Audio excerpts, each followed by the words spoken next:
시청자 여러분 안녕하십니까? 헬로티비 뉴스입니다. 김포시의 추경 예산안을 처리하기 위해 지난주 시의회에서 임시회가 열렸는데요.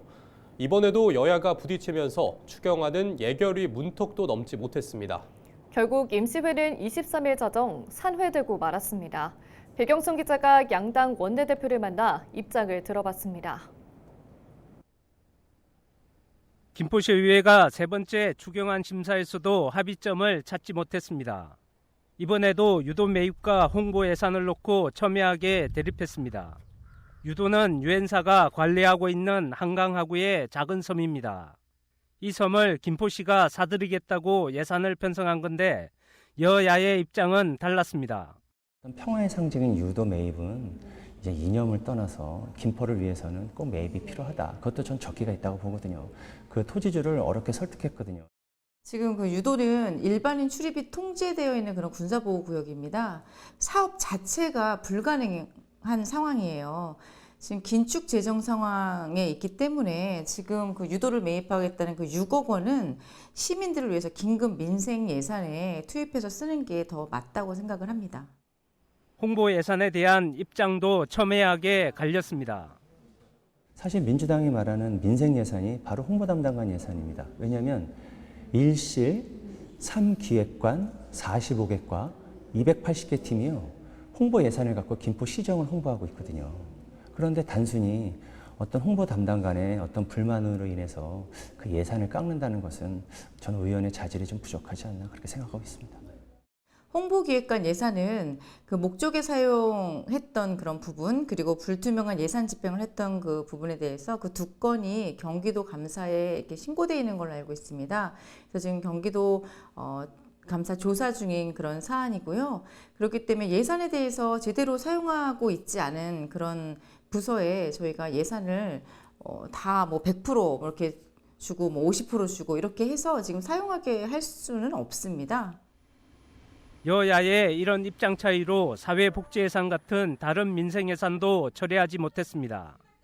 결국 피해는 시민들이 볼 수밖에 없는데 양당은 서로에게 책임을 떠넘겼습니다. 이게 합의라는 것은 서로가 양보를 해야 되잖아요. 그래서 저희가 자 그럼 우리 홍보기획관 예산 더도 말고 50%만 살려줘라. 그렇게 합의점을 제가 다시 보냈거든요. 10분도 안 돼서 그냥 받을 수 없다고 거절했습니다. 민생 예산이 긴급하기 때문에 민생 예산을 먼저 이거는 통과시킬 수 있잖아요. 합의가 되면. 그렇게 하고 이견이 있는 그런 예산은 한 2개 정도가 되는데 그거는 또 다시 논의를 제대로 하고 이렇게 해서 먼저 민생부터 살리는 게 먼저다라는 게 민주당의 입장이에요. 시의회는 물론 집행부까지 대화와 타협이 실종됐다는 비판을 피할 수 없게 됐습니다. 헬로티비 뉴스 배경성입니다. 부천시가 이달 말부터 소사구 범박동과 옥길동을 운행 중인 똑버스에 전화 호출 서비스를 도입합니다. 전화 호출 이용자는 콜센터에 연락해 상담사의 안내에 따라 탑승 장소와 시간, 차량 번호 등을 확인해 탑승하면 됩니다. 똑버스는 현재까지 스마트폰 전용 앱인 똑타를 통해서만 이용이 가능해 디지털 기기 사용에 익숙하지 않은 고령층과 일부 시민들이 불편을 겪어왔습니다. 똑버스는 정해진 노선 없이 승객 호출에 따라 이동하는 수요 응답형 교통수단으로 지난해 4월 고강동과 범박동, 옥길동 일대에서 운행을 시작했습니다. 김포소방서가 지난 23일 장기 지하차도에서 대형 재난에 대비한 긴급 구조통제단 불시 훈련을 실시했습니다. 이번 훈련은 터널 및 지하차도에서 전기차 화재가 발생한 상황을 가정해 진행했습니다. 특히 예고 없이 실시된 불시 훈련으로 신속하고 체계적인 현장 대응 능력을 강화하는 데 초점을 맞췄습니다. 구체적인 훈련 내용은 상황 전파, 소방 차량의 신속한 배치와 통제선 설정, 구조 구급, 지원 인력의 유기적인 협업과 자원 관리 등이었습니다. 계양구가 계양여성 새로 일하기 센터, 계양구 가족센터, 계양여성회관과 함께 다문화 여성의 사회참여 확대 및 자립 역량 강화를 위한 업무 협약을 맺었습니다. 이번 협약은 지역 내 유관기관 간 긴밀한 협력 체계를 구축해 계양에 거주하는 다문화 여성을 위한 통합적이고 지속 가능한 지원 기반을 마련하고자 추진됐습니다. 전국적으로 시내버스 노사의 임금 단체 협약 교섭이 난항을 겪고 있는 가운데 인천 시내버스 노조가 전국 시내버스 노조 총파업에 참여하지 않고 다음 달 사측과 협상을 이어가기로 했습니다. 한국노총 전국자동차노동조합연맹 인천지역 노조는 사측인 인천시 버스 운송사업조합과 다음 달 9일과 11일에 각각 2차, 3차 조정회의를 열기로 합의했다고 밝혔습니다. 노조는 월 임금 8.2% 인상과 지난해 12월 대법원 판결에 따른 정기 상여금, 통상 임금 반영 등을 요구하고 있습니다. 또 기본급의 600% 규모 상여급 지급도 제시한 상태입니다. 다음 달 최종 합의가 이루어지지 않을 경우 노조는 파업에 돌입할 수 있다고 밝혔습니다. 최근 일본에서 쌀값이 폭등하면서 한국 쌀이 일본에서 귀한 대접을 받고 있습니다. 전남 강진을 비롯해 해남과 포항 등 전국 곳곳에서 쌀을 일본에 수출하고 있는데요. 국내 쌀값 하락으로 고심하던 농가에 모처럼 생기가 돌고 있습니다. 보도에 장혜원 기자입니다. 전남 강진군 농협, 포대에 담긴 쌀이 트럭에 실립니다. 일본인들의 식탁에 오르게 될 강진쌀입니다. 모두 40톤이 배에 실려 현해탄을 건널 예정입니다. 강진군은 이번 선적식을 시작으로 매주 5차례 모두 200톤을 일본에 수출할 계획입니다. 글쎄 일본 소비자 입맛이 까다롭긴 하나 현재 우리 전남쌀 새청무 품질로도 충분히 가능하다 이런 생각이 들어서 이제 가격 경쟁력인데요. 아무쪼록 가격에 수출 지원금이랄지. 최근 일본에서는 이상고온으로 인한 흉작과 장기간 지속된 쌀 감산 정책, 그리고 일부 사재기 현상 등 다양한 요인으로 쌀값이 배 가까이 폭등한 상황. 현재 일본 내 5kg짜리 쌀의 소매 가격은 약 4,268엔으로 우리 돈 약 4만 1,000원입니다. 우리 쌀값의 3배를 넘습니다. 일본 정부가 쌀값 안정을 위해 쌀 시장 문을 활짝 열면서 우리 농가에 기회가 온 겁니다. 강진에 앞서 전남 해남의 쌀도 일본 시장에 진출했습니다. 지난 3월 2톤을 시작으로 올해 59톤이 수출될 예정입니다. 영남 지역에서도 쌀 수출이 이어지고 있습니다. 경북 포항에서는 지난 20일 5톤을 보낸 것을 시작으로 올해 모두 50톤을 수출하고 경남 하동에서는 올해 말까지 모두 200톤을 일본에 팔 예정입니다. 한국 쌀이 가격과 맛에서 일본에서 인기를 얻자 경기도와 강원도 역시 일본 수출 협상을 진행하거나 준비하고 있습니다. 국내 쌀이 일본에 수출된 경우는 1990년 이후 35년 만에 처음. 전문가들은 일본의 쌀 품귀 현상은 1, 2년 안에 해소될 문제로 보여진다며 장기적으로 수출을 늘리기 위해서는 쌀 가공식품을 개발해야 한다고 강조합니다. 현재 이제 쌀 부족이라고 하는 이런 현상을 낳게 됐는데 단기적인 현상이 될 가능성이 굉장히 높다고 생각이 되어져요. 가격이 너무 높기 때문에 오히려 쌀을 이용한 이제 가공식품들을 개발을 하는 게 우리나라가 쌀도 수출하고. 일본 쌀값 폭등 사태가 단기적인 현상에 그칠 수 있다는 전망 속에서 우리 쌀의 품질을 높여 수출 경쟁력을 한층 높이는 전략이 필요하다는 지적도 나오고 있습니다. 헬로티비 뉴스 장혜원입니다.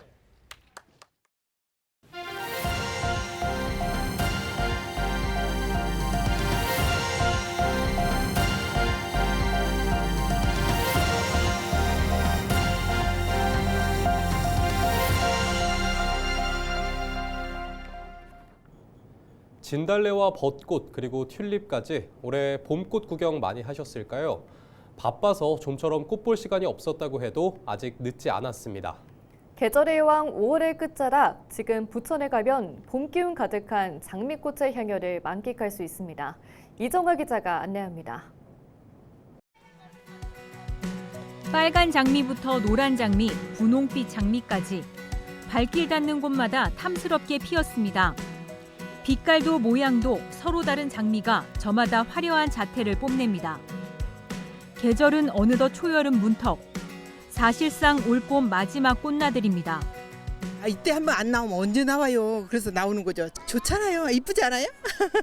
너무 예뻐요. 너무 좋죠. 이렇게 나오니까 하기도 좋고 사람도 너무 많잖아요. 그죠? 너무 좋아요. 매년 이맘때 수도권 장미 명소로 꼽히는 부천 백만송이 장미원. 평일이지만 나들이를 나온 사람들로 북적입니다. 동산에 핀 장미만 전체 2만 5천 본이 넘습니다. 이곳에 핀 장미 품종만 150여 종으로 곳곳에 이렇게 장미를 활용한 꽃터널이 만들어져 있어 시선을 사로잡습니다. 시민들은 발걸음을 멈추고 추억을 한 장 남겨봅니다. 오늘 보니까 자세하게 꽃잎 하나하나 이렇게 찍어가면서 좋은 사람들과 좀 걷고 있답니다. 이번 주 기온이 점점 더 오른다고 예보된 만큼 아직 채 다 피지 못한 꽃들도 돌아오는 주말이면 상당 부분 개화할 전망입니다. 올해 부천 봄꽃 축제의 마지막을 장식할 부천 백만송이 장미 축제는 다음 달 8일까지 이어집니다. 헬로티비 뉴스 이정합니다.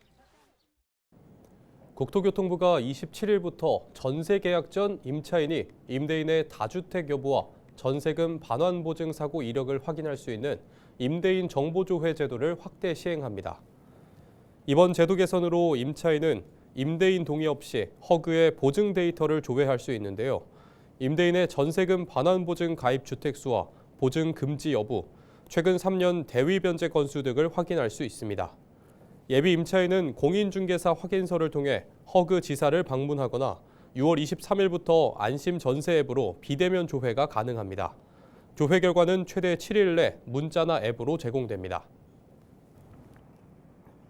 지난 1분기 전국 전세갱신 계약 중 69%가 전세보증금을 올려 계약한 것으로 나타났습니다. 부동산 플랫폼 집토스는 27일 전국 전월세 실거래가 자료를 살펴본 결과 2025년 1분기 전국 전세갱신 계약이 68,932건이었고 이 중 69%에 달하는 47,852건이 증액갱신 계약이었다고 밝혔습니다.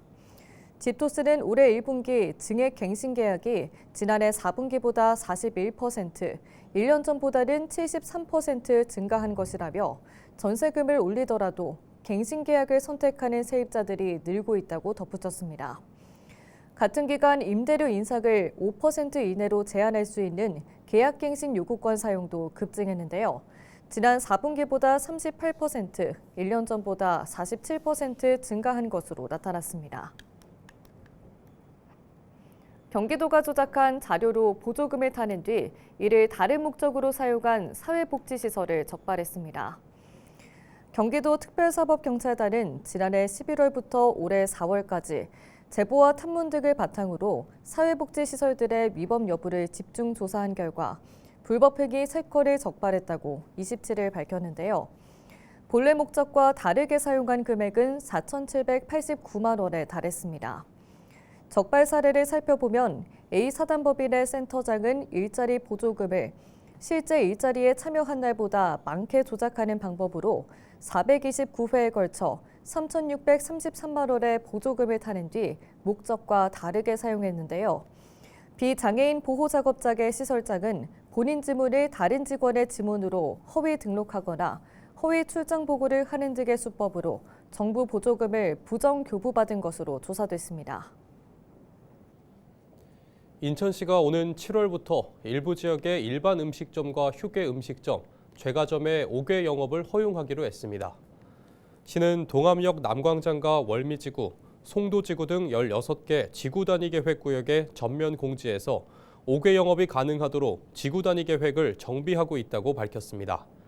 전면 공지는 지구 단위 계획에서 건축선 등의 지정으로 전면도로 경계선과 그에 면한 건축물 외벽선 사이에 확보된 대지안의 공지를 말합니다.